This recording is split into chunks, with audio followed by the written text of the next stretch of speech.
nous ne sommes pas maîtres du temps, alors on va quand même devoir commencer pour ne pas prendre trop de retard sur la journée. Donc l'atelier qui va suivre, Finance durable, comment banque et FinTech façonnent la finance verte en Asie. On remercie Orexia qui a l'idée à organiser cet atelier, qui est représenté par Guillaume Leroy ici, Corporate Finance Partner, qui pourra vous présenter un peu leur activité. Orexia avec qui on travaille from Paris to Singapour, donc c'est très bien, on a de la chance parce que comment les banques et les fintechs, on a donc deux fintechs qui sont présentes et qui seront présentées, Milo et Sésame, et on a également une banque, la Banque de France notamment, et le Network for Greening the Financial System, dont le secrétariat est porté par la Banque de France. Voilà, merci à tous d'être présents et merci surtout à vous de participer à cet atelier. Merci à tous, je suis très très heureux et fier, si j'ose le mot, d'avoir ce très beau parterre devant moi pour répondre justement à tous ces enjeux que sont la finance durable, qui est aujourd'hui au cœur des préoccupations de l'Asie, qui est un secteur en perpétuel boom. Bon, aujourd'hui, on va découvrir comment les banques et les fintechs vont travailler ensemble pour répondre à toutes ces problématiques ESG. On va aborder d'une part les enjeux réglementaires, l'ensemble des défis à relever, mais également on va voir comment ces défis seront relevés en Asie, dans une région qui est hétérogène en termes de juridiction et également de solutions et de technologies. Donc je me permets de représenter les intervenants. Donc Lise Avelin, responsable du Centre pour le changement climatique à Banque de France et également secrétaire au NGFS, donc Network for Greening Financial Service Solution. Pardon, service financier. C'est une initiative qui a été lancée depuis le One Planet Summit de 2017 à Paris. Nous avons également avec nous Sylvain Forté, CEO de Sésame, FinTech leader dans la détection de controverses. Et nous avons Laurent Koczynski, excuse-moi, pardon, CEO de Milo, solution précurseur dans l'open data et l'intelligence artificielle, en vue d'optimiser tous les risques et également adopter des comportements vertueux pour toutes les personnes qui l'utilisent. Donc on va commencer par cette région en forte croissance, les pays développés, les pays en cours de développement. Lee, je me tourne vers vous en tant que membre du NGFS. Est-ce que vous pouvez nous rappeler comment ce réseau est organisé et quels sont les moyens d'action? Avec plaisir. Donc bonjour à tous. Peut-être juste une petite précision. Donc je suis spécialiste finance durable au sein du Centre du changement climatique. Je ne suis pas la responsable. Donc je pense que ma boss préfère que je fasse la petite distinction. Et donc c'est un grand plaisir que je me trouve ici avec vous aujourd'hui pour ce panel. Et donc un grand merci à BPI France pour nous inviter pour venir représenter le NGFS et aussi de parler d'un sujet aussi important que la finance verte. Donc pour ceux qui ne connaissent pas le NGFS, donc le Network for Greening Financial System, ou le réseau des banques centrales et superviseurs pour le verdissement des systèmes financiers, c'est une initiative qui a commencé il y a 6 ans. Et il s'agit donc d'un regroupement, un réseau des banques centrales, superviseurs. Donc on regroupe en tout 127 membres et 20 observateurs issus des 5 continents.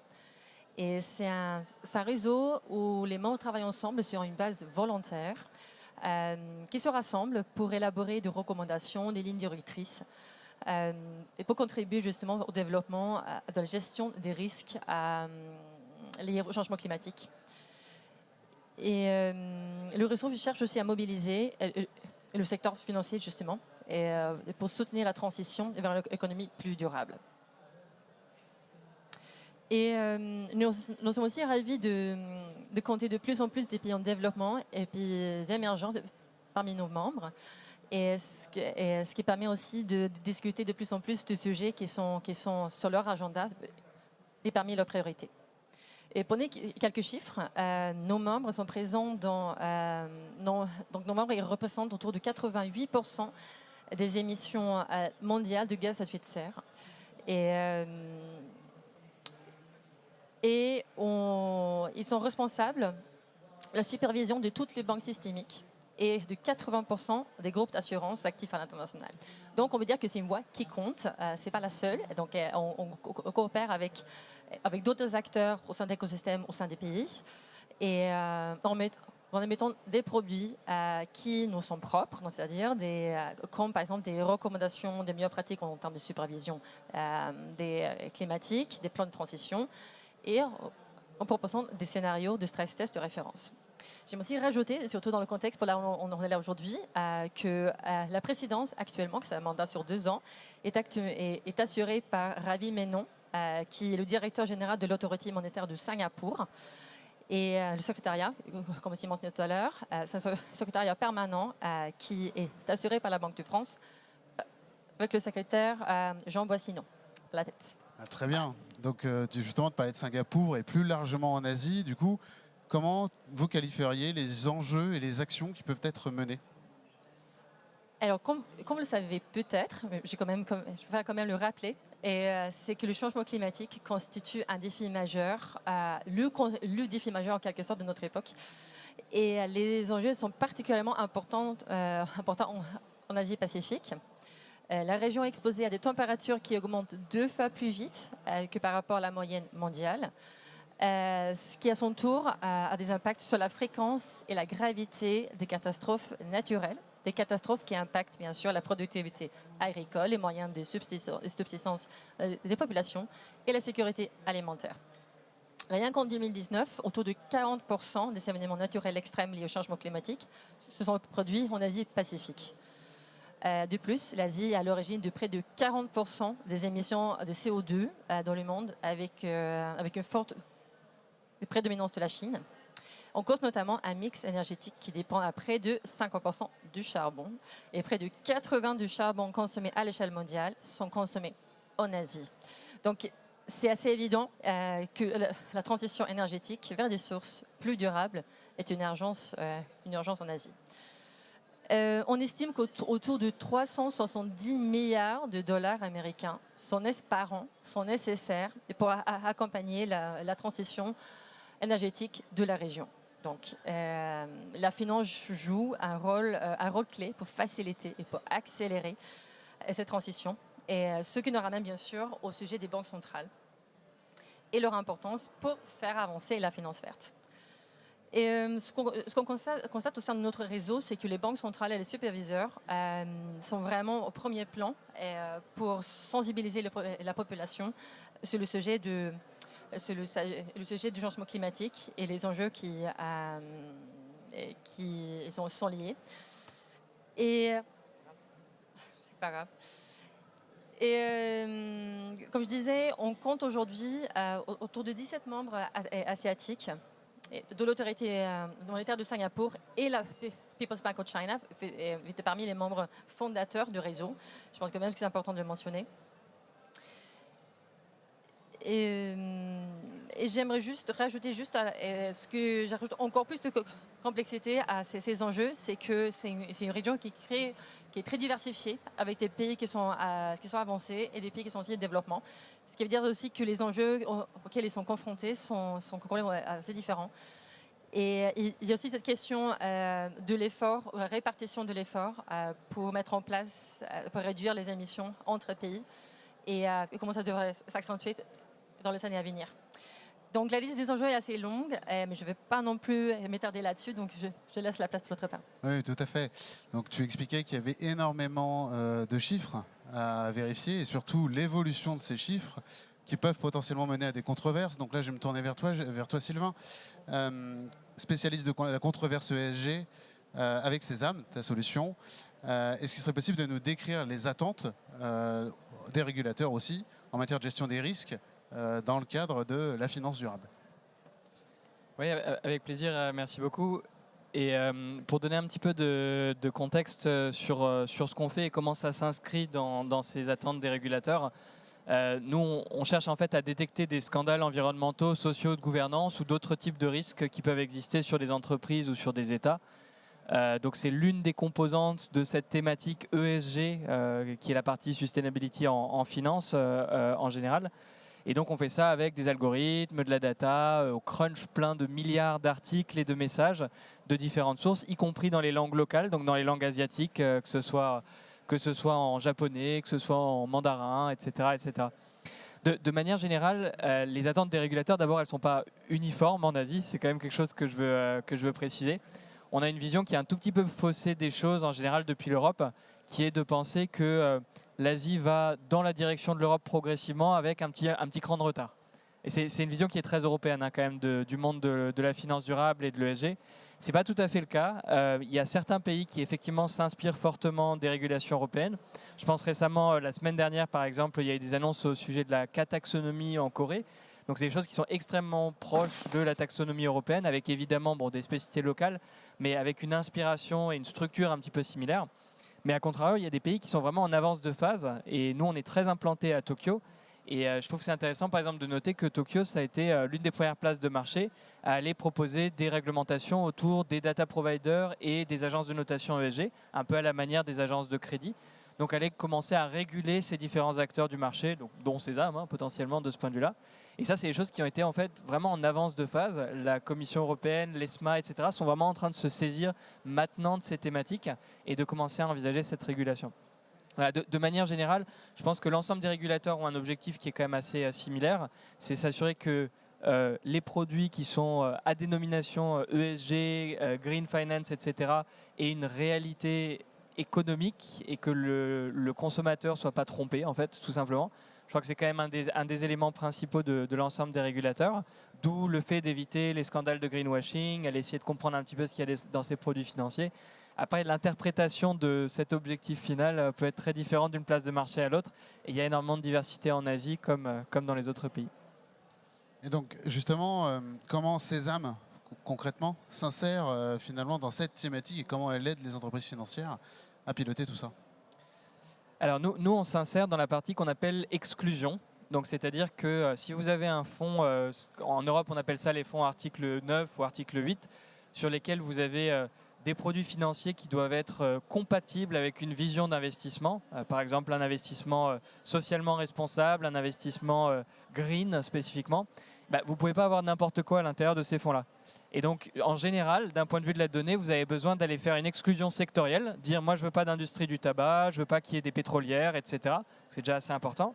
Et d'autre part, vous allez avoir un filtre d'exclusion controverse. C'est-à-dire que même si la société fait de l'énergie verte et produit de l'hydrogène vert, si elle fait du travail des enfants, ce n'est pas compatible avec mon fonds socialement responsable. C'est une interdiction. Donc nous, on est là en fait chez Sésame pour aller capter ce type de controverse et aller dire ces actifs, ces entreprises, elles ne sont pas compatibles avec la thèse d'investissement. Il y a un risque important et il y a quelque chose qui est anormal par rapport à la thèse d'investissement. Et donc des exemples typiques et concrets, nous on traque des scandales comme ceux d'Orpea en France, sur lesquels on voit l'émergence dans les médias locaux et régionaux de ces controverses autour de la maltraitance dans les EHPAD. Et on fait remonter ça avant que ce soit quelque chose d'universellement connu au niveau national. Donc on fait remonter ça de l'information locale et on le fait avec l'intelligence artificielle. Donc au lieu d'avoir des milliers de personnes qui lisent les articles, on va utiliser l'intelligence artificielle pour les lire automatiquement et pour automatiquement détecter ce scandale qui émerge et qui pourrait avoir un impact sur la compatibilité de l'actif dans un fonds d'investissement. Merci, merci Sylvain. Donc là, ce que l'on vient de voir, c'est la régulation globale au niveau de l'Asie qui doit forcément être étudiée de près pour chacun des pays. Et qu'est-ce qui se passait au niveau des grandes places financières comme Tokyo, tu l'expliquais tout à l'heure. Je vais me tourner désormais vers toi, Laurent. Quand on revient sur les fondamentaux de la finance, par exemple l'accès au financement particulier des entreprises, d'où est-ce qu'on part? Alors d'abord, on part de très loin. C'est vrai un peu partout, mais particulièrement en Asie où on a une grande hétérogénéité entre pays, ce qui a déjà été souligné, mais également au sein d'un pays. Parfois, on pense aux grandes places, Singapour, Tokyo, mais l'Asie, c'est aussi beaucoup de populations ou de pays qui sont à des stades différents en matière de développement.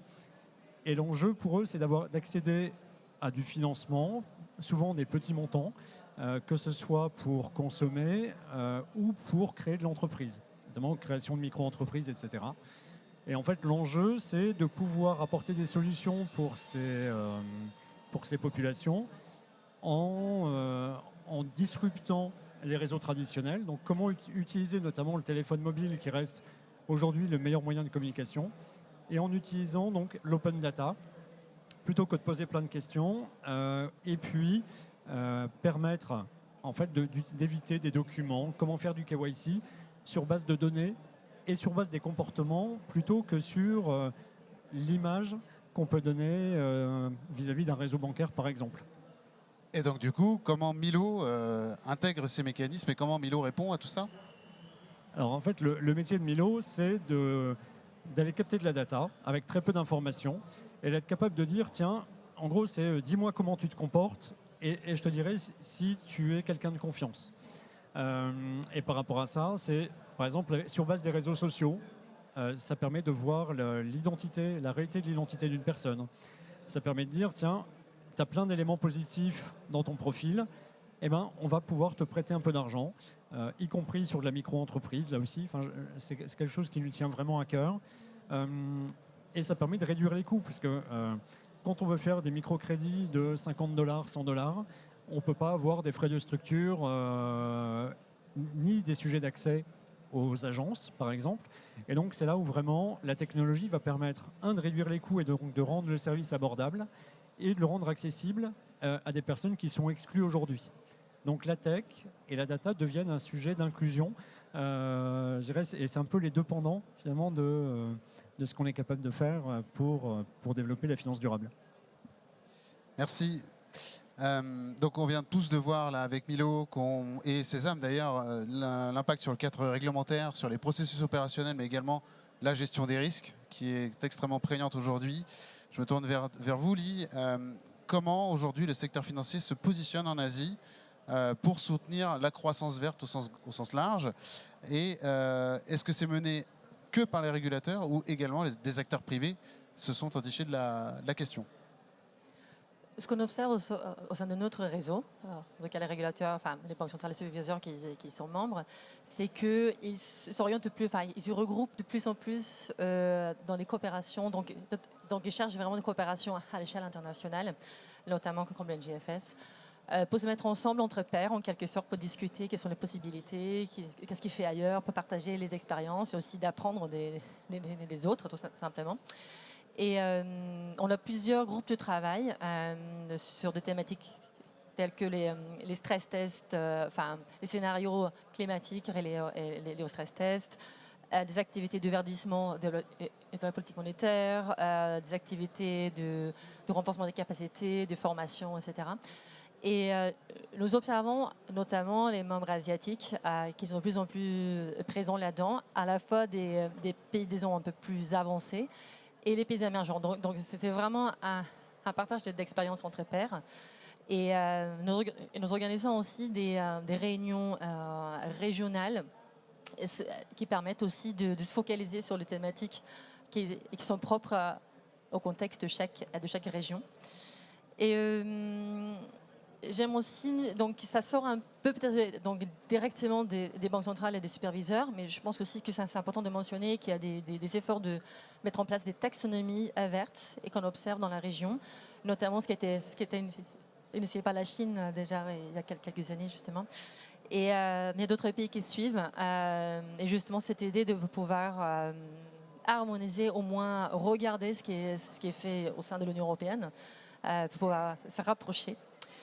Et plus sur une échelle, enfin, en matière d'instruments verts, ce qu'on observe déjà sur le marché aujourd'hui. Et il y a notamment la Chine qui est assez pionnière là-dessus, qui a mis en place la Carbon Emission Reduction Facility. Quelques années, il y a la banque, le Japon aussi, qui avance pas mal là-dessus.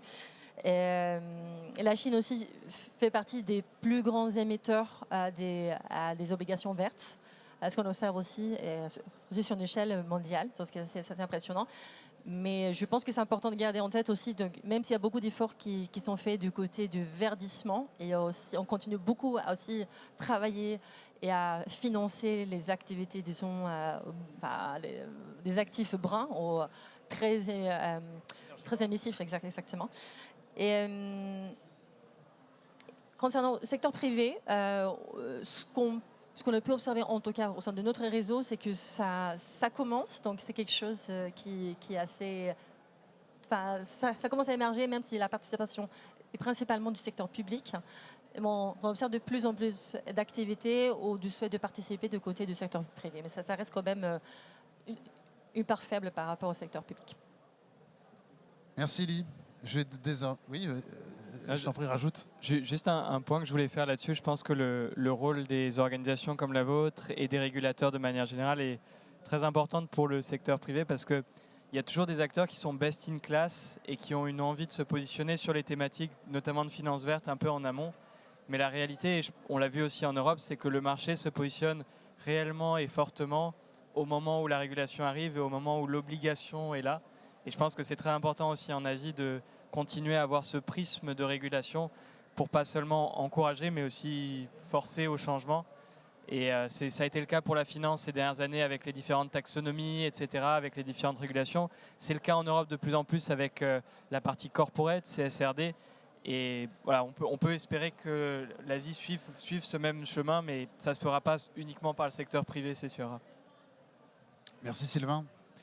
Bon, je vais me tourner du coup vers tous les trois. Au vu de ce qu'on vient de voir et ce qui a été décrit, j'ai envie de poser la question de comment on réalise globalement une transition ESG de l'industrie financière et de l'économie peut-être au sens large. Donc tu disais ça passe par la réglementation, c'est un premier pas, mais comment on fait avancer avec des solutions innovantes aujourd'hui? Peut-être Sylvain, je te pourrais prendre le micro. Avec plaisir. Pour faire assez court et simple, je pense que la première chose, c'est effectivement mettre en place les frameworks réglementaires, donc avoir le cadre de travail. Ensuite, s'assurer que les entreprises puissent les respecter. Et ça passe notamment par la donnée, en fait. Et on voit cette problématique arriver sur les différents marchés.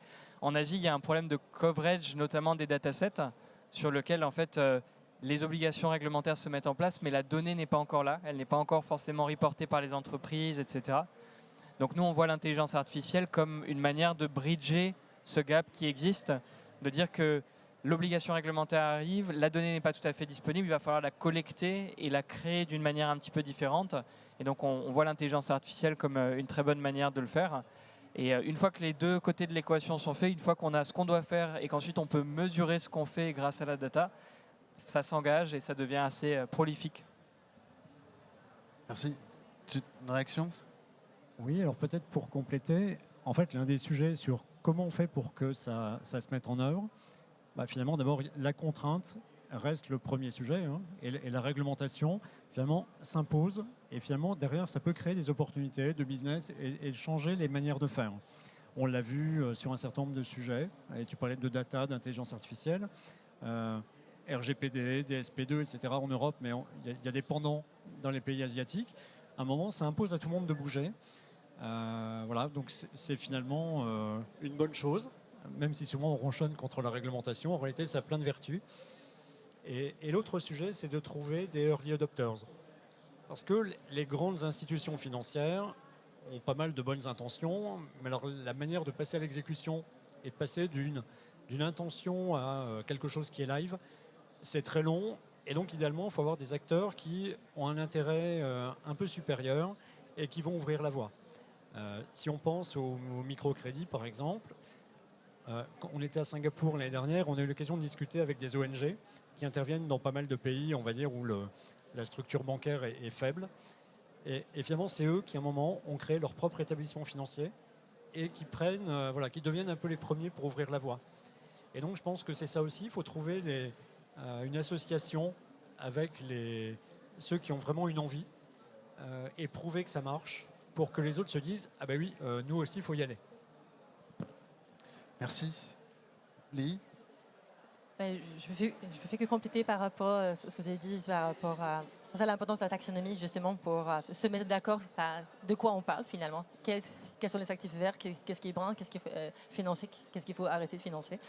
Et je pense aussi qu'il faut un shift de mentalité. Donc, la réglementation, c'est très important. Mais je pense aussi qu'il faut justement ce souhait de financer de plus en plus la transition énergétique. Et je pense aussi que c'est important de souligner que c'est vraiment important d'arriver à rediriger les flux financiers, notamment le secteur privé, parce que les secteurs du secteur public ne sont pas suffisants pour financer cette transition.